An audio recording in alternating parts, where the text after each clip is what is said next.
अब ये question number हमारा 4। ठीक है, अब इसमें क्या दे रखा है आपको, एरिया ऑफ ट्रेपेजियम फाइंड करना है आपको।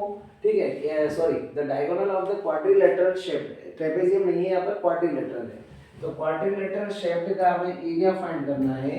अब क्वाड्रिलेटरल शेप का एरिया फाइंड करना है, जिस फील्ड को हमें क्या दे दिया है, हमें 24 मीटर एंड परपेंडिकुलर, 24 मीटर की तो इसकी लेंथ है। ठीक है, और क्या दे रखा है, dropped on the from the remaining opposite vertices, तो रिमेनिंग जो ये तो दो वर्टेसेस के बीच का डिस्टेंस 24 मीटर है, और बाकी जो वर्टेसेस है, ठीक है, वर्टेसेस वो होते हैं जहां पर कोई दो लाइन आकर मिलती है। ठीक है, जो लाइन आकर एक पॉइंट बनाती है उसको वर्टेसेस बोला जाता है। ठीक है, वर्टेक्स सिंगुलर है और वर्टेसेस अगर एक से ज्यादा रहती है तो वर्टेसेस बोला जाता है।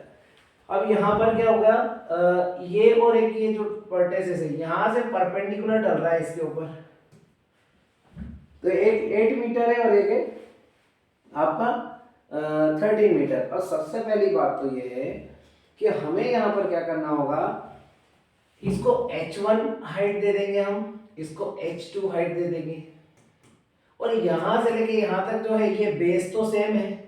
और यहाँ पर देखिए आप, जिस परपेंडिकुलर जो दोनों परपेंडिकुलर है वो क्वाड्रिलेटरल के हैं, और यहाँ पर सबसे पहली बात हमें कुछ देने में डायरेक्ट बोला इसका एरिया फाइंड करना है।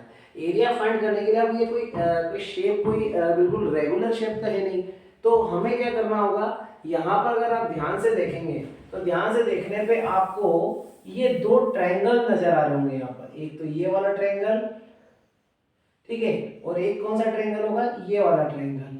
तो यह ट्रायंगल 1 एंड ट्रायंगल 2 हमें दिख रहे हैं, तो दो ट्रायंगल है, और जब दोनों पे परपेंडिकुलर आ रहे हैं, परपेंडिकुलर का इन द सेंस क्या होता है कि वो राइट एंगल ट्रायंगल बना रहे हैं। ठीक है, मतलब परपेंडिकुलर जहां आ रहा है वो क्या है, उसकी हाइट है। ठीक है, तो हम ट्रायंगल का हमारा एरिया का जो फॉर्मूला है वो यहाँ पर पुट कर देंगे। तो कोई इस शेप का कोई रेगुलर शेप तो है नहीं जिसका एक कोई फॉर्मूला होगा, तो यहाँ पर क्या करेंगे, हम दोनों ट्रायंगल के एरिया को सम कर देंगे, जिससे हमें क्या मिल जाएगा, जो हमारा क्वाड्रिलेटरल शेप दे रखा है हमें। ठीक है, क्वाड्रिलेटरल मतलब जो चार साइड से मिलकर बना हुआ होता है शेप, तो क्वाड्रिलेटरल शेप का हम एरिया फाइंड कर लेंगे। ठीक है, तो यहाँ पे सबसे पहले हम क्या करेंगे, इसको हाइट h1 दे देंगे और इसको हाइट h2 दे देंगे। h2 हाइट दे दिया, h1 हाइट क्या हो गया, इसको नाम भी दे दिया a b c, और यहाँ पर दे दिया हमने d।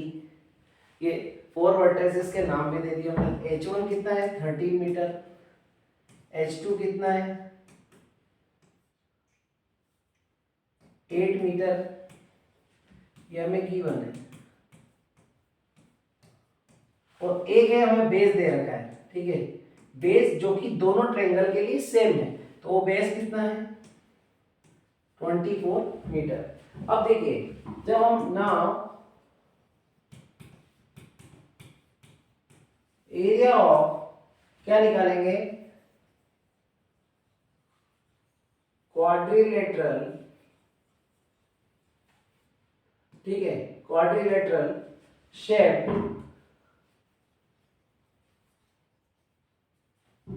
तो एरिया ऑफ क्वाड्रिलेटरल शेप क्या होगा, यहां पर एरिया ऑफ क्वाड्रिलेटरल क्या होगा, area of triangle, area of triangle ABC plus area of triangle BCD। अब यहाँ कोई रेगुलर शेप था नहीं कि कोई क्वाड्रिलेटरल का हम फॉर्मूला लगा दें, तो हम सबसे पहले क्या करेंगे, यहाँ पर हम यहाँ पर दोनों एरिया ऑफ ट्रायंगल को सम कर देंगे, तो एरिया ऑफ क्वाड्रिलेटरल आ जाएगा, क्योंकि इन दोनों ट्रायंगल से मिलके ये क्वाड्रिलेटरल बन रहा है। एरिया ऑफ क्वाड्रिलेटरल क्या हो जाएगा, half into base into height. अब बेस क्या है, अब इसके लिए हम हाइट क्या ले लेंगे h1, ठीक है, एक तो ये हो गया, प्लस इसका भी हाफ इंटू बेस, बेस तो सेम रहेगा दोनों का और इसकी हाइट क्या हो जाएगी h2। बस इस तरीके से हम इसे कर लेंगे। अब देखिए दोनों में कुछ यदि कॉमन निकलता है तो कॉमन ले लीजिए पहले ही। एरिया ऑफ क्वाड्रिलेटरल क्या जाएगा, देखो 1/2 दोनों में कॉमन है, 1/2 ले लिया। बेस दोनों में कॉमन है तो बेस ले लिया। अब इधर क्या बचा ब्रैकेट में, तो h1 बचता है प्लस h2 बचता है, क्योंकि 1/2 बी और 1/2 बेस दोनों में कॉमन है। अब हम वैल्यू पुट कर देते हैं। यहाँ पे एरिया ऑफ क्वाड्रिलेटरल कर रहे हैं 1/2, बेस था 24 इंटू h1 प्लस h2 तो 13 और 8। तो हम यहाँ पर क्या करेंगे, 13 और 8 को सम कर देंगे दोनों हाइट को। ठीक है, अब यहाँ पर क्या हो जाएगा, इन दोनों को सोल्व करते हैं। ठीक है, यहाँ पर 2 1 2, 2 से इसको कट करा 12 आ गया, तो 12 इंटू यहाँ पे 13 और 8 का हमने सम किया तो क्या आ गया 21। अब 21 को हमें कुछ नहीं करना है, 12 से इंटू करना है।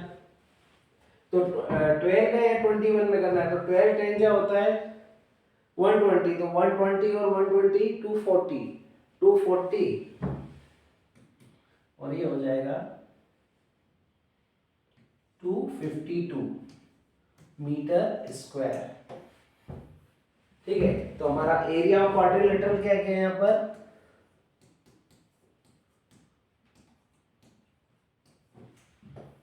ये आ गया। ठीक है, तो दो ट्रायंगलों का एरिया करके उन्हें सम करके हमने क्या निकाल लिया, एरिया ऑफ क्वाड्रिलेटरल। इस तरीके से आपका ये 4th नंबर का क्वेश्चन भी कंप्लीट हो गया।